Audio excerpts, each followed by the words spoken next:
Toma, a high schooler, tragically got caught up and murdered in an accident caused by a girl and a ferocious murderer, Truck-kun, who finished the job of sending him to another world. Getting transported, Toma started his new life in another world, inside the guild tavern, looking at his party members with a hyped smile to celebrate their safe return from the mission. Enjoying their victory with drinks and feast, he looked at Clay and Gornoff to ask them how would they spend their earned reward. Clay suggested, using it on getting the new spell books, while Gornoff wished to spend it on the tickets of her favorite dancers. Toma can't help but sigh in silence after hearing his friends while enjoying his drink. Gornoff looked at Toma and asked, "Have you heard the rumor about the A-class party in the neighboring town?" Toma replied, "Are you talking about them, who have good chemistry with each other?"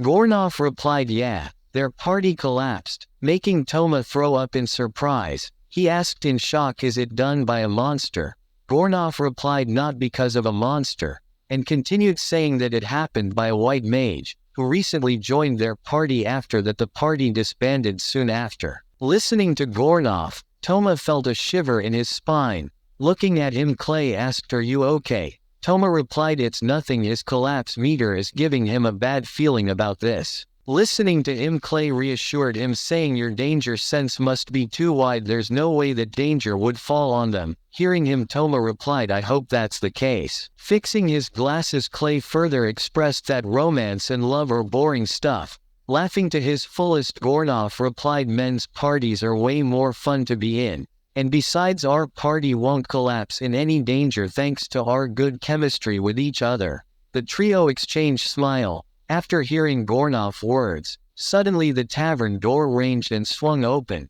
Someone entered in the tavern, disturbing Toma and his party members when they were discussing their next mission. A girl moves closer to Toma and his party members, asking them, "Are you the White Oath?" Maria introduces herself and wants to join them as a white mage. Looking at Maria's cute face, Gornoff and Clay fall head over heels for her. Toma felt shocked in disbelief by their sudden change of attitude to win Maria. Clay and Gornoff act like goody-goody shoes to see who can win her first. Toma can't help but see his friends acting like idiots. He asked a moment ago, "Weren't you guys singing the praises of how better the male party is?" They lashed back in anger, saying, "Sometimes it's better to have a flower in a grass field." Maria apologized for her sudden request. Toma reassured her, saying, "It's not your fault, but why did you suddenly want to join our party?" For a moment Maria lowered her gaze. A little later, looking back at them, she replied, "I got kicked out by my last party." Toma heard the sorrowful tale of Maria. Sweat covered his face when he listened to her.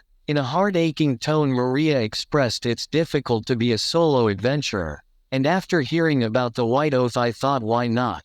If you guys give me a chance, then I will be thankful to you." Listening to her tale, Clay and Gornoff can't help but sympathize with the poor Maria and decided to let her join, making Toma even more surprised with their behavior. He said, "Don't just decide on your own." Maria moved closer to Toma, grabbed his hand, asking him, "Can I?" Before he can say anything, Maria replied, "Thank you, Leader San." Toma replied, "Wait, it's not decided yet." Despite his hesitation, Maria used her charm on Toma, pulling his hand closer to her chest, and said, "I would do my best. So am I still not allowed to join, Leader San?" Toma turned red by looking at her chest. He suddenly felt severe pain in his head. Toma felt another bad feeling from his collapse meter. Looking at him in worry, Maria asked, "Are you okay?" Toma replied, "It's nothing," and said, "We are letting you in for a trial week. Is that all right?" Maria's face widened with a smile. She energetically raised her hands. Toma looked at Gornoff and Clay, asking them to teach her about the job. They replied with a smile, saying, "Leave it on us." They moved closer to Maria to teach her about the job, more like trying to hit on her. Maria laughed, hiding her true sinister intentions, as she can't believe these idiots fall for her trap. The next day, outside at the guild entrance, Toma and Maria were shocked in disbelief. He asked them, "You guys know today, we are exploring the dungeon, right?" Clay looked at Gornoff and asked, "Is there some problem with me?" Looking at Clay, Gornoff replied, "Nothing at all." Toma's patience ran out. He yelled out in anger, saying, "Why the hell are you both half naked?" Even the lady passing in the back also screamed after watching them. Looking at him, they explained Maria's equipment was too garbage. Hence, we bought her new staff by selling our armor. Continuing further, Gornov said, "Don't worry, Maria can heal us." Backing him further, Clay said, "That's true." After hearing both of them, Toma thought and replied, "It's true, let's depart," making Maria more shocked with his attitude. Looking at him with a nerved, crackling face, Maria wished Toma to stop these two idiots from acting like this. Maria couldn't stand these idiots anymore, and decided to crush them as soon as possible. Toma felt another sudden chill in his spine. He looked back at Maria, thinking, did she have a connection to make our group collapse? But how? Having a bad feeling about it, he said in his heart, "Please Lord, don't let anything bad happen to us." Meanwhile, clearing the monsters from the dungeon, Toma looked at his party members and said, "We are done here, let's collect the magic stones for now."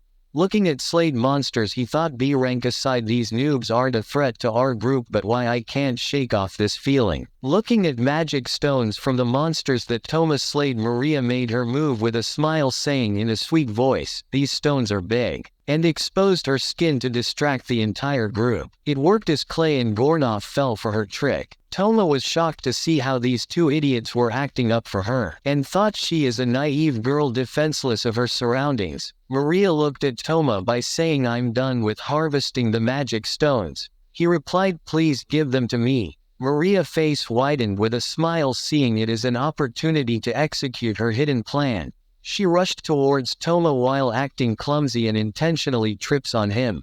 Toma freaked out and said, "Be careful." But it was too late. Maria's soft chest has already made contact with Toma. He looked at her and asked, "Are you okay?" Looking at him, Maria apologized in a sweet voice for being so clumsy. Toma expressed relief that she didn't get hurt. Suddenly, Toma collapse meter activates, ranging a high alert, danger closer to him. Feeling the sense of danger again, Toma thought, so it is a monster after all. But isn't it strange not to encounter them? But first thing first, he looked at Maria and asked, "Can you stand?" While looking at her, Toma paused for a moment, thinking this deja vu can't be a coincidence, right? As it already happened once with him in Japan, that girl also did something like this, and if my memory serves right, the next thing she said was, "If you keep treating me like that, then I might fall in love with you." Toma freaked out after realizing that it's a trap set up by her with same moves that he was taken on before. Figuring out her true nature, Toma realized that his collapse meter was warning her against Maria, as he can't believe they exist in this world also. This girl is nothing than an isekai version of Circle Crusher. Things weren't good at all, as these girls are the worst enemies of the male groups. And it would be dangerous to let a bomb like her let loose, as it would only bring disaster and collapse on Toma and his companions. Finding himself in Maria's trap, Toma backed off immediately, making her shocked in disbelief as she think, why didn't he fall for his trap? Looking at Toma, Maria thought, what does his gaze mean? It can't be, but how did he find out? Before the situation grew even worse, Toma and Maria heard Gornov and Clay asked them, "Are you two okay?" Maria smiled and said in a sweet voice, "I just tripped," making Toma surprised and a shock. If it were a film, then she would already have won an Oscar for herself. Looking at how these two were completely trapped in Maria's charm, Toma thought they won't believe a word even if he uses collapse meter to prove it. With a smile playing on her face, Maria looked at Toma thinking, that's right, these two idiots are under my charm and won't believe a word you say. Even though you noticed it, but there's nothing you can do to stop me. With every second, Maria's aura grew more fierce and scarier, making Toma shivered in fear and act in caution like a little bunny in front of her. Looks like he had to give his all to withstand and defeat the dangerous Circle Crusher Maria. Trying to get over his fear, Toma believed no matter what happened to him, he won't let his party collapse. Looking at Maria, Toma invited her to the banquet. Maria said with a smile, "Why not?" The party returned to the tavern for banquet without knowing a battle is going to start between Toma and Maria. The banquet started, and a little later Clay and Gornov were knocked out sleep after having a few shorts, leaving Toma and Maria alone. Looking at Toma, Maria replied in a sweet voice, looks like both of them were asleep. Toma found it troublesome, by thinking how these two got knocked out only with few shots, leaving him alone as her only target. Toma played his best tricks against Maria to show her what he is made up of. While dining, he carefully chooses his food, leaving Maria astonished and shocked as he gains the upper hand. Toma switched his wine with water and opts for fish to stay awake longer and avoid falling into Maria's trap again, showing her that a rabbit like him won't be hunted that easily by a serpent like her. For a moment Maria was shaken off by Toma tricks. She instantly got closer and used her deadly technique to counterattack Toma with her charms, making him blush and flustered by her proximity. Watching his reaction, Maria pressed her attack and used her big chest as a charm to defeat him. She pushed further, rubbing her leg against Toma's, turning him on with her feminine charm. She moved closer, closing the gap between them, and whispered something in his ear, making him turn red. Maria's charm worked. Toma was losing himself to her. With sheer confidence, she smiled, knowing that Toma couldn't do anything now. Her ultimate charm attack worked like a coiled serpent on Toma, leaving no escape for him. Like the eye of a storm, defeat surrounded Toma, making it clear that he had to do something or suffer a crushing defeat from Maria. The first thing he did is to calm down, eliminate all useless thoughts from his mind, and tune his body with the power of Zen meditation to negate Maria's charm. For a moment, Maria looked at Toma in wonder. He smiled at her, saying, "A girl shouldn't do these kinds of things." This made Maria mad with burning rage, but she smiled to hide her anger, thinking, did he just overcome it? Is he really a man? Maria prepared her next attack, celebrating his victory with self-assurance. Toma thought, what now? I won't fall that easily for your attacks, without knowing what was going to happen next. Seeing his empty glass, Maria offered him a drink, saying, let me fill it up for you. Toma said, please do. While drinking, Toma thought about how to wake Clay and Gornov, unaware of what was about to happen to him. Watching him drink, a sinister smile formed on Maria's face as he fell into her trap. Suddenly, Toma woke up from his seat, feeling that something was wrong. His head became heavier with every passing second, making his vision blur. The glass fell from his hand as he thought about the possibility of a sleep potion in his drink, but it was too late. Maria's potion had already done its work. Watching him fall, Maria smiled, and said, I admit you are the toughest opponent that I ever faced in my life. Barely holding himself together for a moment, Toma couldn't resist anymore and collapsed. Time passed, and a little later, Toma gained consciousness. His head felt dizzy with a chill feeling surrounding his body. Looking at an unfamiliar environment around him, he thought, where am I? His collapse detector signaled danger, moving closer to him. Suddenly Toma gazed capture the sight of Maria in her nightgown sitting closer to him, making him think, did I get captured and dragged away by her? His face got covered with sweat, making him shake in fear just by thinking that this place is none other than the Love Hotel. Toma tries to get up, but his body felt heavier due to potion side effect. Thinking about the situation at hand, Toma thought, did he become a protagonist in a spy movie?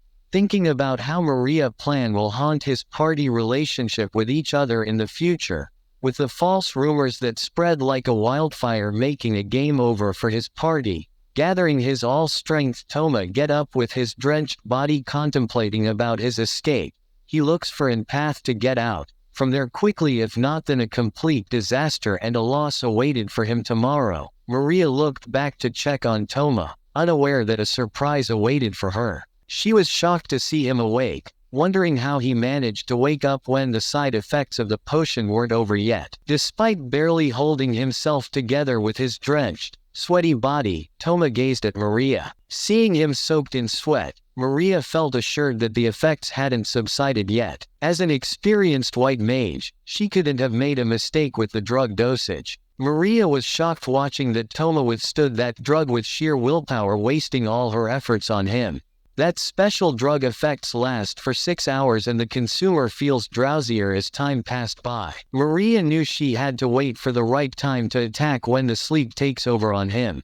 He looked at Maria with her sweated body and thanked her for taking care of him. and thought to leave now. Toma felt the drug is taking over on his body and he could fell asleep at any moment before that he had to escape. Maria looked at him and said in a sweet flirtatious voice, "But didn't you bring me here to enjoy some alone time with me?" Without letting him to escape from her. Toma replied and said, "Sorry, but I have to pass today." Maria replied, "Even though I'm in a mood, just give up already." The game of tag was over. Toma hit his limit and collapsed, thinking, is this the place where he will go down? Looking at him fall. Finally Maria sighs a relief, admitting that he is way tougher than she thought. She had to use a special potion to put him into the sleep. Watching him fall, Maria laughed that at last victory is mine. All she had to do is to put a tearful act by saying that Toma assaulted her, as it would be a final nail among their friendship. In his sleep Toma felt like a bunny falling in an endless dark pit.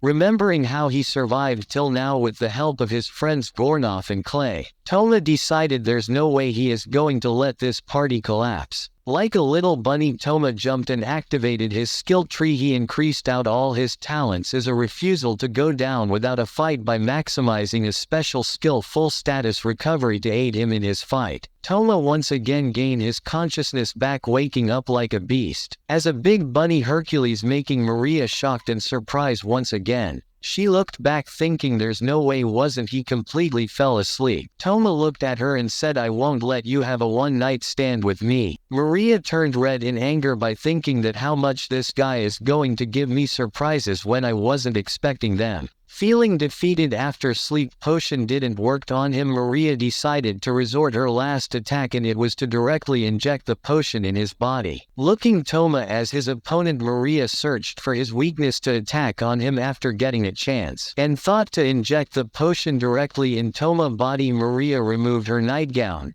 making him shocked. With tears in Maria's eyes, she thought, is there no other way but to do strip show to defeat him? Looking at her bare skin, Toma thought it's too late to enter in Zen mode. The showdown entered in its final stage. Toma and Maria looked at each other thinking the one who successfully made the move first will be the victor. Suddenly Maria stopped moving. Toma looked at her face with a realization.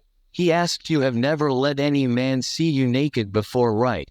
Toma continued pressing his words like an insult and said, "You are kidding, right? Have you never done it before?" Making Maria so mad that she bust out open in anger, saying, "Yeah, so what?"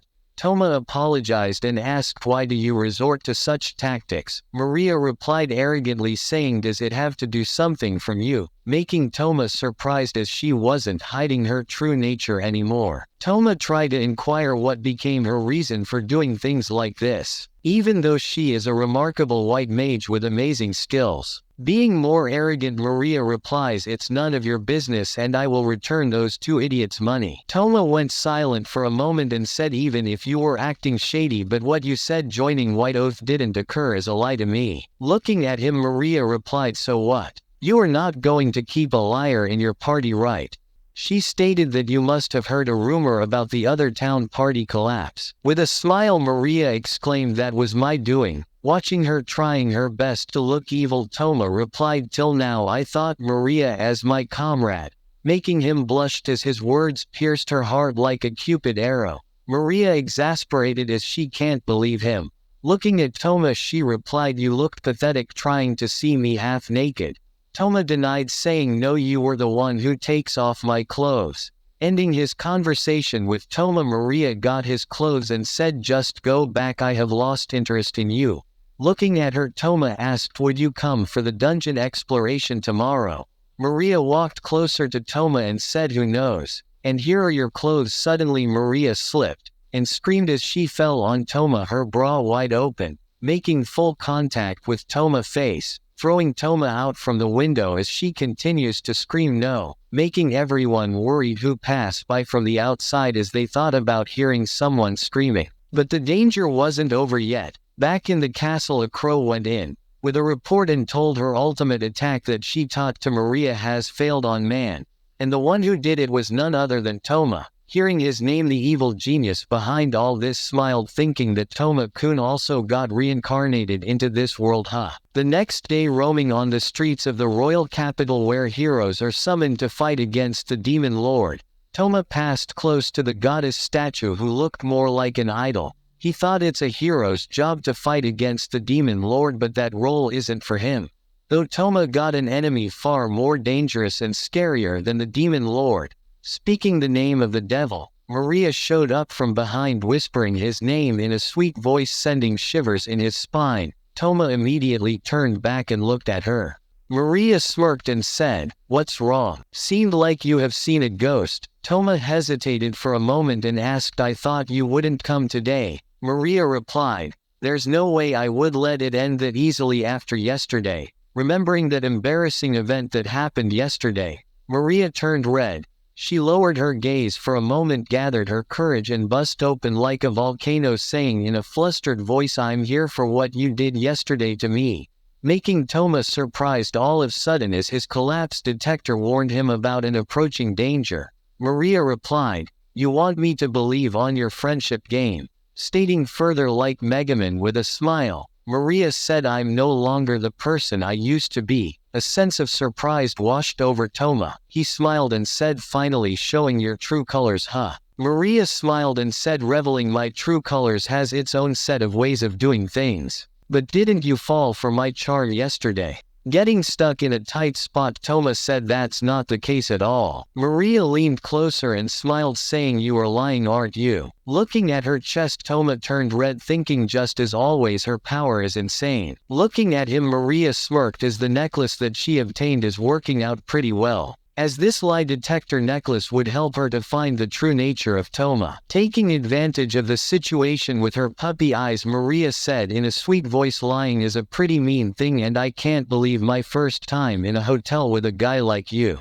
Making him more surprised. A sinister smile began to form on Maria's face. She leaned closer and whispered in Toma's ear, "You like that, didn't you?" Maria was convinced that as a man Toma would use lies to hide his ugly nature, making Maria indeed a worthy foe, as her words served like an attack on Toma, making him blush and lose his focus as he can't think straight. Instead of backing down, Toma decides to face Circle Crusher Maria head on, and challenged her to settle down the score with a duel. Walking together like a Wild West rivals, they entered in the guild tavern, only waited to be shocked and surprised after seeing what Clay and Gornoff are doing in the tavern. Looking at Maria and Toma, Clay replied, "You guys finally arrived." Watching both of them in surprise, Toma asked, "What's with the get-up?" Clay and Gornoff replied, "Nothing, just following the trend." Walking close to Maria and Toma, Clay replied, "Gornoff muscles and pure spirit has been fully displayed in this outfit." Backing him up, Gornoff replied, "You intellect can't be outshined by that cool fashion either." Clay looking at them with surprise, Maria thought, "The hell are they trying to put up a show for me?" She looked at her necklace to find out whether are they telling the truth or not. The next moment was shocking as the necklace didn't respond, making her surprise in wonder as these idiots think they look good in that outfit before Maria lose herself. Toma looked at them and said, "Stop goofing around, we have a mission to complete, and that is to expand and explore our area to the other dungeon." Walking on the plane with everyone, Toma find this change of wind refreshing. Walking with Maria, Clay and Gornoff asked, "Are you fine by returning the staff money to us?" Maria smiled and said, "No problem at all, I may look broke, but I saved some money just in case." Putting a tearful act with brilliance, Maria said, "I don't want to see you guys getting hurt." Penetrating Clay and Gornoff's heart with her sweet voice, making them fall in her kindness like an angel. She looked at Toma with smirked, thinking, "How's that?" Knowing that her charm is working fine on Clay and Gornoff, she looked out for a way to capture Toma. Remembering what her teacher taught her about the special seduction technique, Maria prepared her next attack and screamed as the wind exposed her thighs by blowing her skirt, making it look more like an accident. They immediately looked at her. Adjusting her skirt, Maria continued her act with fake tears, making herself look like a defenseless girl, and said, "I screamed so loud because wind scared me. Did you guys see it?" The trio denied and acted like little kids, saying they didn't see anything at all, making them so easy to read with her necklace. Maria sighed as she got bored to death by Toma and his party members. Before giving up, Maria thought to give one last try, believing all men are same and she won't be fooled by their friendship. Toma suddenly felt a chill in his spine as his danger sense warned him about some high-level danger. He immediately turned back and shouted Maria's name to warn her about unaware danger looming on her. Suddenly skeletons tear apart and emerge from the ground behind Maria. She immediately froze like a statue after looking at the skeletons. Toma shouted and tell her to run away, but she can't. Watching her unable to move, Toma rushed to save her, thinking why she isn't moving at all. While looking at them, Maria cried in fear saying I can't, and freaked out even more like a little girl saying I can't do a thing against them at all. Gornov smashed the skeleton in multiple pieces before it could lay its hand on Maria, saying you should retreat for now, Maria. With clay lightning turning skeletons into burned bones. He got close to Maria and said as expected, and thanks to Toma there could be no surprise attacks on us. Tapping on her shoulder while looking at her, Toma reassured her saying it's all right now, Maria. The trio went close to finish off the remaining skeletons. After fighting for long, Toma and its party members managed to escape from the endless hordes of skeletons. Eating her food like a little girl, Maria looked at these idiots and think they are not that bad at all. After eating, Maria regained her calmness and watched Toma getting close to him. He looked at Maria and said, "Can I sit with you?" Sitting with her, Toma said, "Our buddies are quite reliable, aren't they?" Maria said, "I won't disagree on that." Looking at her, Toma replied, "You are also a quite reliable member of our party too." She looked at her necklace and it didn't respond. Watching Toma wide smile, Maria became frustrated and said, "How much good person are you trying to be?" Rubbing a salt on Maria's wounds, Toma said, "Let me guess, I'm the victor today." She replied in anger that I'm not easy to be fooled, you know. Toma pressed her attack and asked, "Didn't you trust us now?" Maria answered in frustration, "No one trusts your idiotic party." The necklace responded and made a weird noise. Watching how her necklace responded, she said in surprise, "But I didn't lie at all." Watching how necklace is reacting on her lies, Maria said in anger, "This thing is useless," and admitted her defeat. The fire extinguished. Maria looked at Toma and asked, "Hey leader, you are more familiar with the capital than me. Can you take me to the church, just in case if I got cursed by the skeletons?" Listening to her, Toma replied, "If that's the case, then I can take you where I usually visit to pray, as it homes an amazing sister." The next day, Maria went with Toma to be cleansed at the church. Remembering yesterday's horrors, she tightly grabbed his arm, squeezing it in anger, thinking about why those skeletons and ghouls showed up suddenly. Squeezing his arm so much that tears rained from Toma's eyes, making him realize even as a party crusher she can act sometimes like a normal girl. Opening the church door, Toma replied, "Don't do anything weird in the church." Maria replied, "I know how to differentiate between scenarios." Entering in the church, they saw the sister standing close to the goddess statue. The sister noticed their presence and turned back to welcome them at the church. Looking at her visitors, Sister Sophia's smile widened as she found herself blissful to meet twice with Toma this week. Looking at Sister, Toma explained his reason for coming here today. The sister looked at Maria and asked, "Who is this girl with you?" Finding Maria standing close with Toma, Sophia's gaze sharpened in anger. Sensing rivalry from the sister, Maria returned the greetings to Sister in the same way. Like Wild West rivals, Sister Sophia and Maria moved closer and introduced themselves to each other. Ending her greetings with her rival Sophia, Maria looked at Toma asking him, "Both of you seem closer to each other."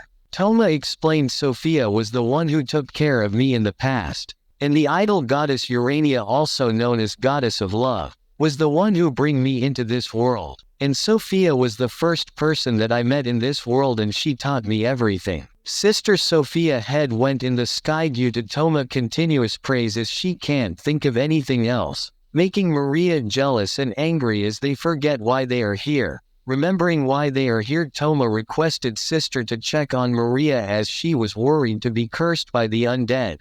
Listening to his request, Sister Sophia moved with lightning speed close to Maria, which made her shock, and personally examined her. Checking everything without leaving any part of her body unchecked. Being done with her checks, the sister said that she didn't find any traces of curse on her. Maria sighs relief after finding out that she is not cursed. Watching her behavior, Sophia suggested, "If you are that worried, why not to use our specialized purification services?" Maria asked, "Can I?" Sister Sophia replied, "Please come over this side." While he watched Maria being purified, Sophia sit closer to Toma, expressing that she is shocked. Looking at her, he asked, "Is something wrong?" Sister expressed in a low, sad tone, "I thought you wouldn't let girls in your party." Toma laughed off, saying that's not the case at all. Sister Sophia pressed forward and asked, "Are you perhaps going out with Maria?" Even Maria was surprised after she heard her. Toma immediately denied, saying that's not the case at all, making Maria mad in anger, thinking, "Just blush a little bit, damn it." Sophia said in an emphatic tone, "As a man, wouldn't you get distracted by Maria and her charms during your work?" Toma answered, "Not really, she is a great asset for our party," making Maria surprised as he only thinks her as a worker and in her party. Sophia felt relieved after knowing his relationship with Maria, and apologized for her rudeness. Although watching them from afar, Maria was burning with rage by watching Toma laughing with his dumb face. After hearing him, Sophia said, "I wish to discuss something important with you." Toma replied, "Please say it, as you have always been a great help to me." Sophia blurted out and said something that even surprised Toma and Maria in disbelief. She apologized and said, "I want you to go out with me for mushroom harvest," clearing his misconception. Toma asked, "You meant about the mushrooms that grow in the dungeon, right? But it could be little dangerous with the monsters inside the dungeon." With her flustered face, Sophia expressed that Toma already knew about her special powers and she would also help them too. Before Toma can say anything, Sophia expressed like little girl in a crying voice and said, "So Maria is fine but not me." Toma denied and said that's not true at all. Leaving with no other choice, Toma said, "You can come," and asked, "So what kind of mushroom are we looking for?" making Sophia's eyes lit up with sparkle and hope. Sophia explains the mushroom that she is looking for is known as agaric shroom.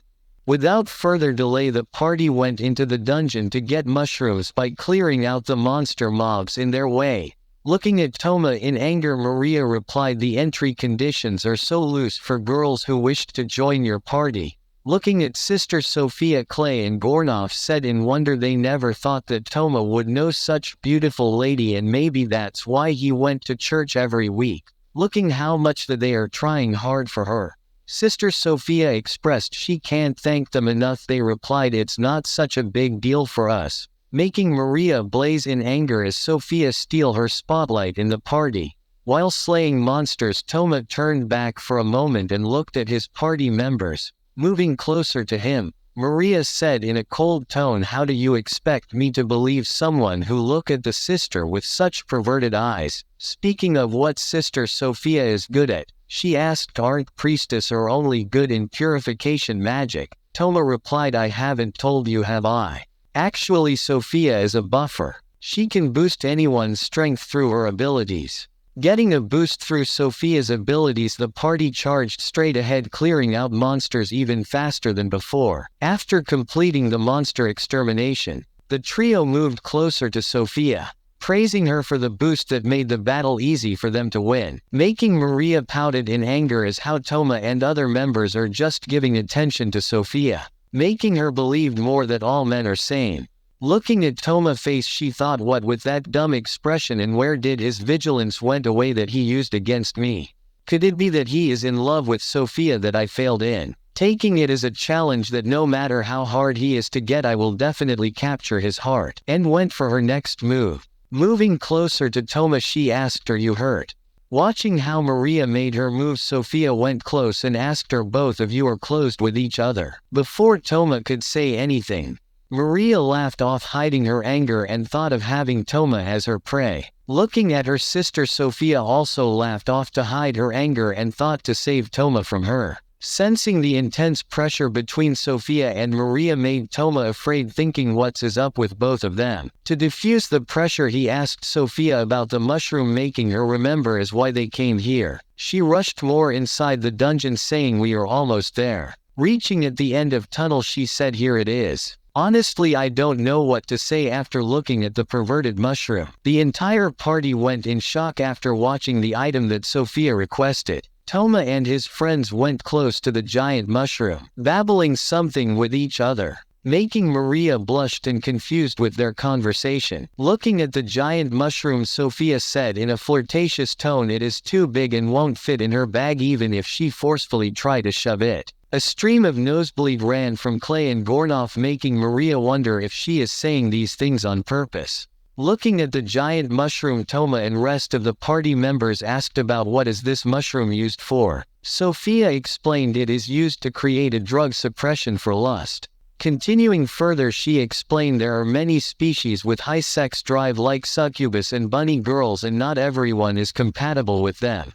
And this drug is for those whose heart suffers from these species. And as a follower of Goddess of Love, this duty should be upheld by her. Toma's eyes lit up with spark and admiration for Sophia after learning her reason, making Maria frustrated and angry by her continuous loss. Looking at the Toma and his party, Sophia asked, "This mushroom is too massive, let's harvest the one with manageable length," making Toma believe that it's not less than a hell to collect them. Sophia moved closer to one of the mushroom and said this one has the right length that she is looking for. She grabbed it to pull it out. Looking at her actions, a stream of nosebleed ran from Clay and Gornoff, again giving them a pleasurable experience. Looking at how those two idiots are acting up after watching her, Toma replied, "It could be problematic the way you are trying to handle out the mushroom," making Sophia aware of her actions. After learning what Toma means, she laughed off, saying, "It must be an embarrassing sight for you. In that case, I will pull it out in one go." This time Sophia grabbed the mushroom with her full strength to pull it out in one go. It came out and went through her middle of the chest close to her mouth, making her shocked about what happened.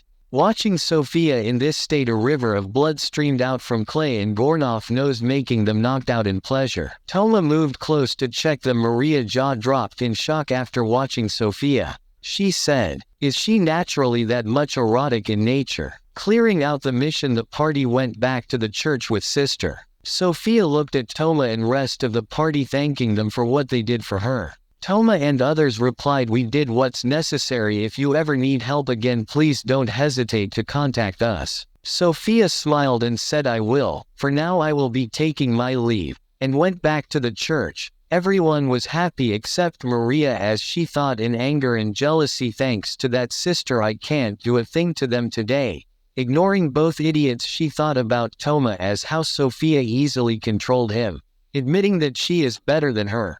Suddenly Maria felt shocked, thinking more about Sophia and her skills better than her, making her think it can't be had she met with her. Inside the church, Sophia think about Toma party members and their friendship with Toma, thinking that it's such a pity that Toma had to be friends with those low-life perverts and that girl who seduce others till the point of collapse. Thinking about this tragedy on Toma made her heart ache. Sophia thought to help him. Moving close to the goddess statue, she asked for strength and thought to personally assassinate threats from Toma party for her hidden intentions.